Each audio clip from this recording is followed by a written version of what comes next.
خيار سلفت دمانتين وايد السلامي السلام عليكم ورحمة الله وبركاته runtiina waxaan aaminsanahay in meeshaan hadal badan uusan hadda iga furnayn goobta goob tiiraan iyo tacsi runtii aad ayaan ugu xunnahay wixii ka dhacay gurigan 17 December 2017 wuxuu ahaa runtii fal aad iyo aad looga tiiraanyoodo oo in ay sharci darro tahay ama aan la aqbali karin qof Soomaaliyeed muwaadin gurigiisa jooga in sabab la'aan sharci la'aan iyo gar la'aan lagu dilo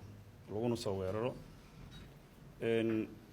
waxaan rabaa dadka Soomaaliyeed ee Muqdisho degan qaasatan xisbigooda jir iyo inta ku abtirsata dulqaadka ay muujiyeen intaas iyo in ka yar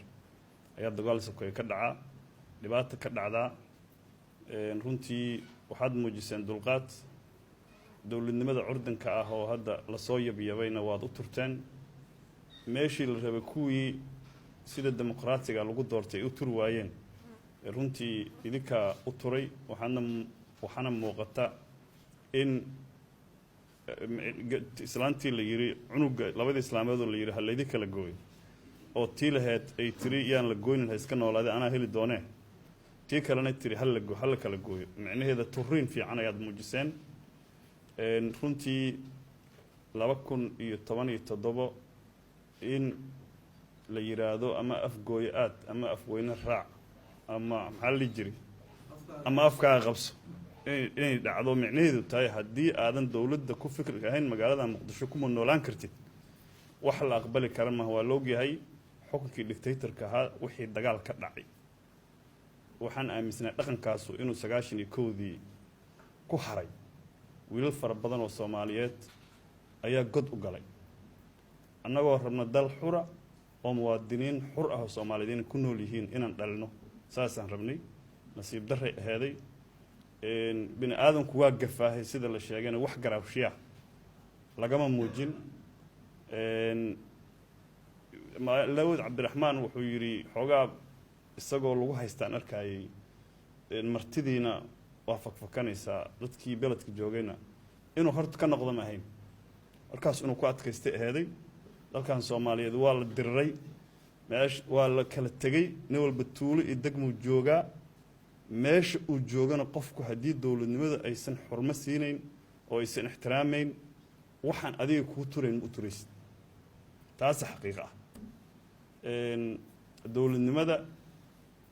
macnaheedu ma ahan in dadka lagu toojar gareeyo in loogu adeego loogu turo loogu naxariisto la isku dumo saas ayaan anagu u haysanaa runtii dhalinyaradii meeshan ka ku laatay ama lagu dilay waxaan leenahay Allah ha naxariisto ilaahay cafiyo damigooda Allah dhaafo intii ay ka dhinteen Allah ha qalbi qaboojiyo samari iimaan hadda wax kale anaga oo noo furana runtii ma jiraan waxa kaliya anagana la karaa waxay tahay dictatorshipka anaga abuurayna madaxda maalintii qaldan yihiin hal joojiyo yaan la buunbuunin qof aan waxba ahayn oo waxba aan dheereyn maalowda waxa Sheekh Shariif ayiriya la yiri thumma wallahi waa la bixina aniga waxaan qabaa warkaas waa run nin kasta oo sharci lagu doortay oo sharci darro ku dhaqmo waa la bixina maba ahan in laga gorgortamo because anaga dalka in dawladnimada dadka lagu dilo qofku uma dooran meeshan uma geysan marka waxaan leenahay samri iimaan xisbigooda jirna hadii cadaaladda iyo halganka meeshiisa ku sii wado Cabdiraxmaan maalintii gurigan lagu weeraray waxa la lahaayay kaligiisa hadda xukunka hor ducada waa la aqbalo farmaajo iyo intiisa waa la arkay horta meesha alla heeday dadku ku habaaraysi kuwaan ilaaha arkay horta aniga ilaahay dadka ay jeclaysay inaad ku ducaysatay in la aqbalaaba dheeraad marka waa mahadsantihiin wiilashaas dhintana Allah u naxariisto kulligeen inteena noolna samri maal anaha naga siiyo anaga dawladnimadeena waa jecelnahay ma diidanin laakiin waxa diidanahay dalkan dagaal sokeeyo ka soo baxay walina ma aga dhiganin marka waxa muhiimka waxay tahay sida la sheegay sharciga inuu sareeyo iyo qofka awoodda suldada lagu aaminay